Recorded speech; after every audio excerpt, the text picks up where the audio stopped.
Hi, I'm Greg Watson from Watson Real Estate here in Palmerston North, New Zealand. Just a little bit of a rundown of the highlights of the Real Estate Institute of New Zealand statistics that have just come through today. Some incredible reading. Just before we do, this is our resource page on watsonrealestate.nz. You can see the URL up the top there. And I just wanted to mention there's plenty of stuff in here if you want to come in and get the latest news on real estate. But that's not why we're here today. We're actually here to look at the monthly property report. So I'll just pop this on for you. And this has come out on the 15th of June 2021 and relates to May, the month of May, comparing one year to the next. So there's a couple of things that are quite interesting. Wendy Alexander is the current Real Estate Institute acting CEO, and the median prices for residential property across New Zealand increased by 32.3% from 620,000 in May of last year to 820,000 in May this year. So it just shows that a lot of the things that the government is doing are simply not really having an effect on the market.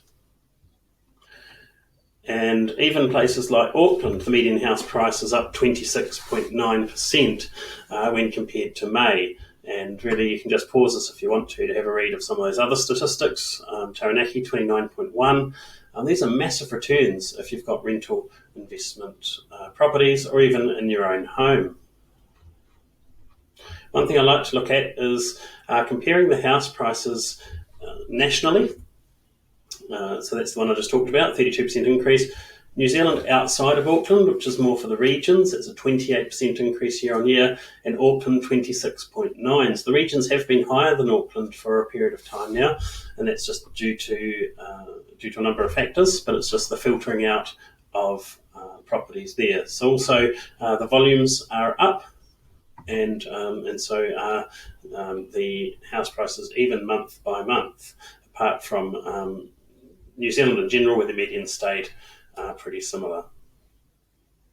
So I'd like to have a look at the map. I'll just make it a bit smaller for you. Remember the red R's are record median house prices. So not so many records this time round. Here in the Manawatu Wanganui, there have been records for continuously for many months, but that's no longer the case. But look at some of these increases. Gisborne, 49%. Manawatu Wanganui, 38.6% in 1 year. So incredibly big increases there. Wellington, 30% in 1 year. Now what's happening again is the price bands keep moving up. If we look at the stats that are down here for May 2020, these are the percentages of purchases. For example, 33% who could buy under 500,000 a year ago are now 15%. So it's been filtering upwards. You can see there the number of properties selling for $1 million plus has more than doubled when compared to this time last year. So it's becoming, I guess, more and more unaffordable to buy housing. The volumes, this is the column here you want to have a look at, is how many more are selling this year compared to this time last year.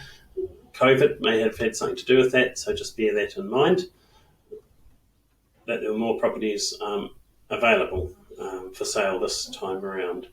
Now I'd like to look at what's happening in Manawatu Wanganui for us. The median house price increased 38.6%. And properties are selling at 26 days, which is quite incredible from listing through to the actual settled. Well, I believe it's unconditional offer, but I could be slightly wrong there.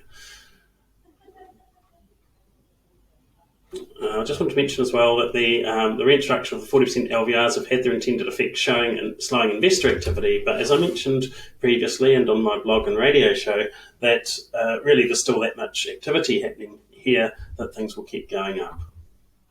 So let's break it down a bit more specifically within our region in terms of the prices. Palmerston North now, Palmerston North City, median price $655.